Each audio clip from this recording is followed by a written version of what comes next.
Gramáticas generativas e linguagens formais. Por que é que a gente estuda isso na computação?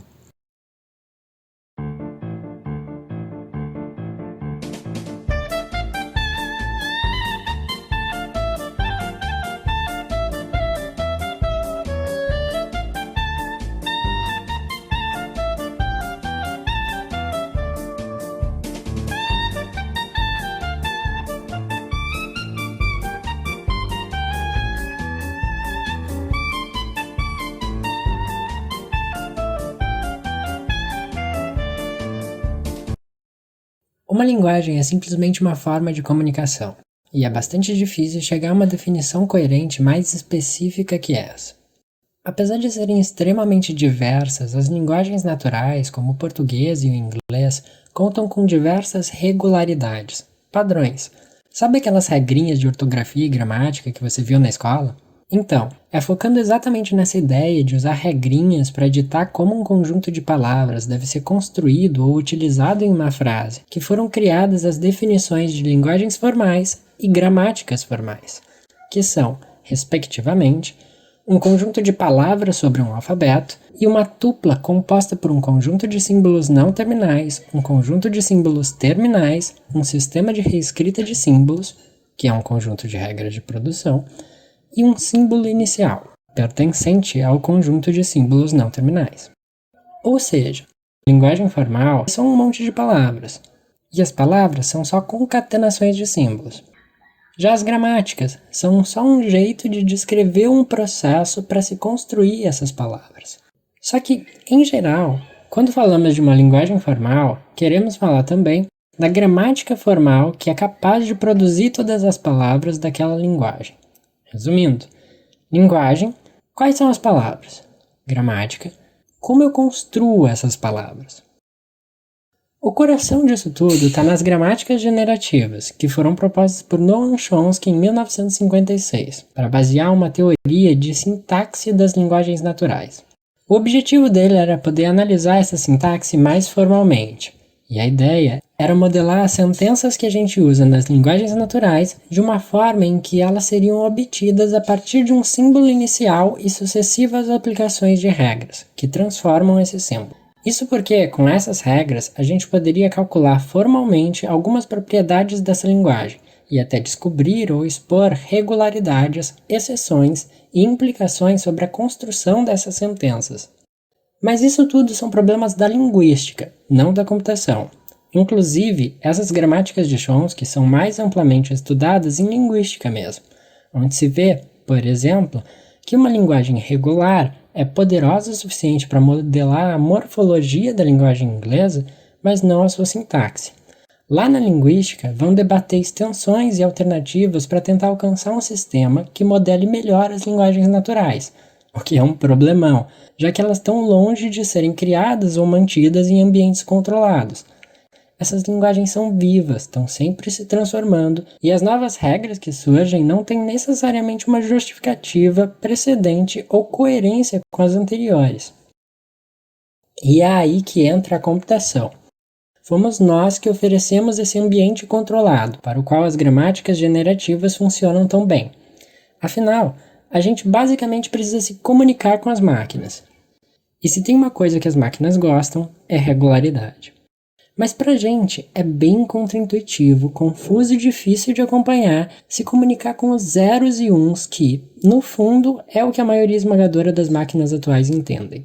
Para conectar esses dois mundos, a gente foi criando linguagens intermediárias, que vão sendo traduzidas uma na outra até chegar na forma que o outro lado entende. As linguagens mais próximas das máquinas a gente chama de linguagens de baixo nível, já as mais próximas dos humanos chamamos de linguagens de alto nível. E essa tradução é automatizada, são as próprias máquinas que fazem. Essa é uma das principais responsabilidades dos famosos compiladores. Eles pegam um código-fonte escrito em uma linguagem e transformam isso em uma coleção, uma compilação, de comandos semanticamente equivalentes, porém de uma outra linguagem. Como existe toda essa gama de linguagens entre nós e as máquinas, existe também toda uma gama de termos para se referir aos programas que fazem cada um dos tipos de traduções entre essas linguagens. Então, compilador mesmo ficou para os programas que transformam linguagens de alto nível em linguagens de baixo nível. Mas o que nos interessa dessa história toda é que para realizar essa tradução é preciso reconhecer individualmente o que está escrito, ver o que é o que, ou mais tecnicamente, quais os símbolos léxicos, que a gente chama de tokens, na chamada análise léxica. Reconhecer coletivamente, ordenadamente, o que está escrito, verificar se os tokens estão sequenciados corretamente, na chamada análise sintática, e reconhecer se faz sentido, do ponto de vista funcional, o que está escrito, se não tem nenhum absurdo, na chamada análise semântica. E aqui vale uma ressalva, essa etapa não vai avaliar filosoficamente ou mesmo logicamente se o que está escrito é válido ou verdadeiro. Ela só vai avaliar se tem condições de executar o que está escrito, se faz sentido para execução. Por exemplo, se você disser que 4 é menor que 2, ela não vai te dizer que tu está errado, porque dá para executar uma comparação entre dois números. E é só com isso que ela se importa. Agora, se você disser que 4 é menor que tatu, ela vai dizer, epa, você não pode fazer isso, porque eu não consigo executar isso, não sei comparar um número com um animal. Se você está estudando as gramáticas generativas, você pode ter pensado que cada uma dessas etapas pode ser resolvida com uma gramática. Se você pensou isso, você está certo. Não só podem, como são, na sua ampla maioria. O que a gente faz na análise léxica é ir comparando cada cadeia de caracteres com uma expressão regular. E se você está estudando isso, provavelmente já se deparou com os exercícios para construir a gramática que reconhece as mesmas palavras que uma expressão regular, ou vice-versa. Ou seja, existe uma forte equivalência entre elas. Já na análise sintática e na análise semântica, a gente verifica se cada cadeia de tokens pode ser gerada a partir de uma gramática pré-definida. Às vezes pode ser conveniente ou até mesmo necessário usar alguma extensão das gramáticas generativas, como as gramáticas de atributos, para lidar com a questão de verificação de tipos, valores e essas coisas na análise semântica. Mas essas extensões são sempre, em essência, uma gramática generativa, como as que a gente estuda, mais uma partezinha extra por cima. E já que a gente está falando de extensões, temos diversas extensões das gramáticas generativas e linguagens formais que ocupam um outro espaço dentro da computação, o da modelagem, especificação e verificação formal. Modelagem é o seguinte: da mesma forma que a gente consegue modelar uma linguagem natural ou de programação como uma gramática generativa, também conseguimos modelar softwares e sistemas em geral utilizando outras linguagens formais. Um exemplo bem visual disso é a gramática de grafos, que é basicamente pegar uma gramática generativa e trocar as strings por grafos, os caracteres por vértices e arestas. E com esses grafos você pode modelar o sistema de comunicação de uma rede de computadores, a geração procedural de mapas ou fases de um jogo, o próprio jogo, ou o que for conveniente de representar com grafos.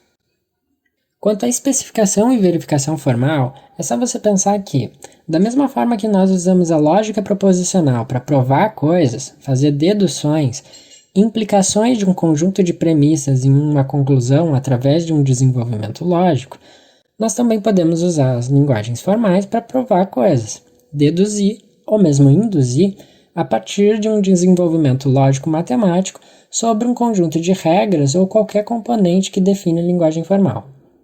Isso é usado na engenharia de software para garantir propriedades de programas ou sistemas, especialmente os chamados sistemas críticos. Então é isso. As gramáticas generativas e linguagens formais contribuíram imensamente para os primórdios da computação nas traduções entre as linguagens dos humanos e as máquinas. Mas não é só isso. Se você seguir na computação, seja na área teórica, seja programando compiladores ou simplesmente programando com uma linguagem de alto nível, que são as predominantes no mercado atual, você vai ver, construir ou interagir com gramáticas generativas e linguagens formais no seu dia a dia.